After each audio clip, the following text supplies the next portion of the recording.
Hi all. ഇന്നത്തെ recipe ശർക്കര വരട്ടിയാണ്. അതിനായിട്ട് 4 നേന്ത്രക്കായാണ് ഞാൻ എടുത്തിരിക്കുന്നത്.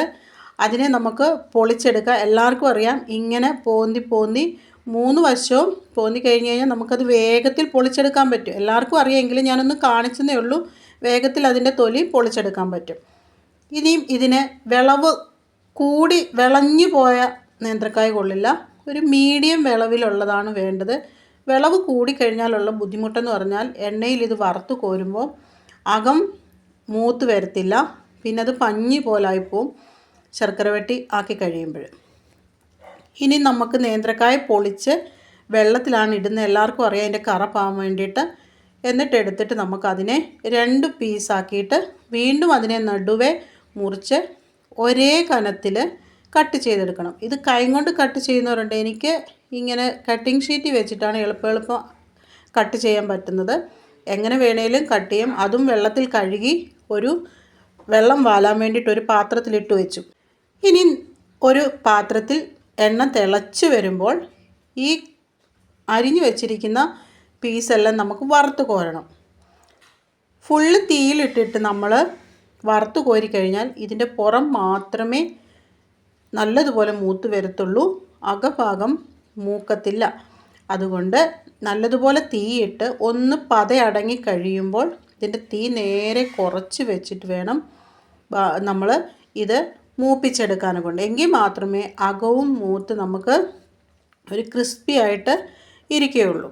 അപ്പം രണ്ടാമത്തെ ബാച്ചും കുറേശ്ശെ ഇട്ട് നമ്മൾ വറുത്തെടുത്താൽ മതി. എണ്ണയിൽ മുങ്ങിക്കിടന്ന് തന്നെ ഇത് വറുത്ത് ആയി വരണം. ഇനി അതെല്ലാം വറുത്ത് കോരി മാറ്റി വെച്ചു. നമുക്ക് ചുവട് കട്ടിയുള്ള ഒരു പാത്രം വെച്ചിട്ട് കുറച്ച് ശർക്കര, അതായത് 4 നേന്ത്രക്കായ്ക്ക് 2 കപ്പ് 250 ml 2 കപ്പ് ശർക്കരയാണ് ഞാനിവിടെ ഉരുക്കിയെടുക്കുന്നത്. ആദ്യം ഇതിനെ ഓരോ കപ്പിനും ഓരോ ടേബിൾ സ്പൂൺ വീതം വെള്ളം ഒഴിച്ച്, അപ്പം 2 കപ്പിന് 2 ടേബിൾ സ്പൂൺ വെള്ളം ഒഴിച്ചിട്ട് ഒന്ന് ലൂസാക്കി എടുക്കണം. അതെന്തിനാണെന്ന് വെച്ച് കഴിഞ്ഞാൽ ഇതിനകത്ത് എന്തെങ്കിലും കല്ലോ കട്ടയോ ഉണ്ടെങ്കിൽ അത് നമുക്ക് അരിച്ചെടുക്കണം. ഇല്ലയെന്ന് വിശ്വാസമുള്ള അതാണെങ്കിൽ പോലും ഒന്ന് അരിച്ചെടുക്കുന്നത് നല്ലതാണ്. കാരണം കല്ലൊക്കെ കടിച്ചു കഴിഞ്ഞാൽ നമുക്കത് നല്ല ബുദ്ധിമുട്ടാണ്. അപ്പോൾ ഇപ്പോൾ അരിച്ചു കഴിഞ്ഞാൽ നമുക്ക് ധൈര്യമായിട്ട് എന്തായാലും നമുക്കിത് ഉപയോഗിക്കാമല്ലോ. അപ്പം 2 ടേബിൾ സ്പൂൺ വെള്ളം മാത്രമേ ഒഴിക്കാവൂ. ഒരുപാടായി കഴിഞ്ഞാൽ പിന്നീട് ഇത് പറ്റി ഒരു നൂൽ പരുവം ആക്കേണ്ടതാണ്.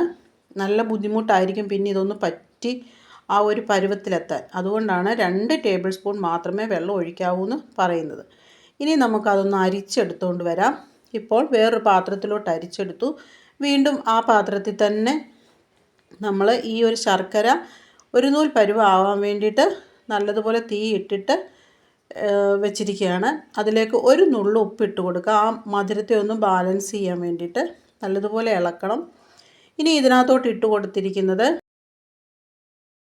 1 ടീസ്പൂൺ ഏലക്കാപ്പൊടിയാണ്. ഈ ശർക്കരയ്ക്കൊരു മണം വരാൻ വേണ്ടി. ഇതിപ്പോൾ ഇട്ടത് ഒരു 1.25 ടീസ്പൂൺ നമ്മുടെ ചുക്ക പൊടിച്ചതാണ്. എൻ്റെ അടുത്ത് ചുക്ക് പൊടിച്ചതില്ലാത്തത് കൊണ്ട് ഞാൻ കടയിൽ നിന്ന് വാങ്ങിയതാണ്.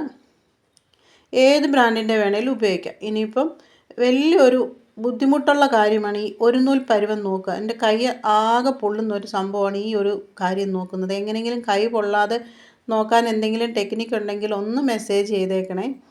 എന്തായാലും ഞാൻ കൈ പൊള്ളിയിട്ടാണെങ്കിൽ പോലും 2-3 പ്രാവശ്യം നോക്കിയിട്ട് കണ്ടോ, ഇതാണ് ഒരു നൂൽ പരുവം എന്ന് പറയുന്നത്. ഒരു വിരലും കംപ്ലീറ്റ് പൊള്ളിക്കഴിഞ്ഞപ്പോൾ അടുത്ത വിരലിൽ തൊട്ട് നോക്കി.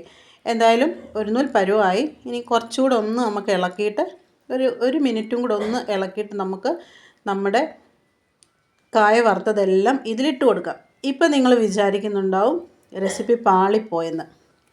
കാരണം ശർക്കര എല്ലാം കൂടെ കുഴഞ്ഞിരിക്കുക.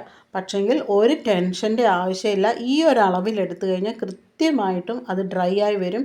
ഇങ്ങനെ ഇളക്കി നമുക്ക് ഈ ഒരു ശർക്കര ഡ്രൈ ആക്കാം. എങ്കിലും ഈ ഒരു പ്രോസസ്സിനെ എളുപ്പമാക്കാൻ വേണ്ടി 1 ടേബിൾ സ്പൂൺ വറുത്ത അരിപ്പൊടി തന്നെ വേണം ഇതിലോട്ട് ഇട്ട് കൊടുക്കാം.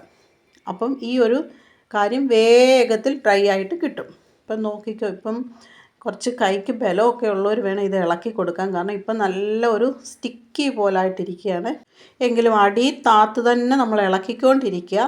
വേണമെങ്കിൽ പഞ്ചസാര പൊടിച്ചത് ഈ സമയത്ത് ഇട്ട് കൊടുക്കാം. പക്ഷെങ്കിൽ മധുരം കൂടുതൽ, എല്ലാ മധുരം കൂടെ കഴിക്കാൻ പറ്റില്ലല്ലോ. അത് കാരണം ഞാൻ പഞ്ചസാര പൊടിച്ചത് ഒഴിവാക്കിയിട്ട് അരിപ്പൊടി ഇട്ടത്.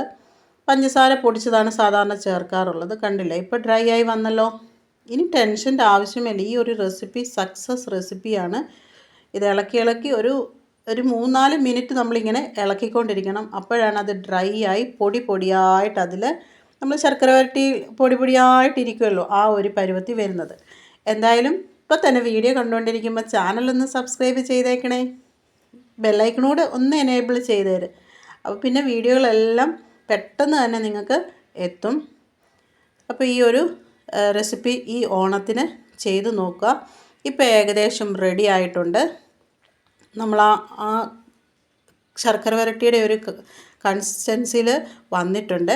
ഈ സമയത്ത് നമുക്ക് കുറച്ച് ചുക്കിൻ്റെ പൊടി കൂടി ഇട്ട് കൊടുക്കണം. കാരണം ശർക്കര വരട്ടി കഴിക്കുമ്പോൾ അറിയാം എരിയാണ് മുന്നേ നിൽക്കുന്നത്.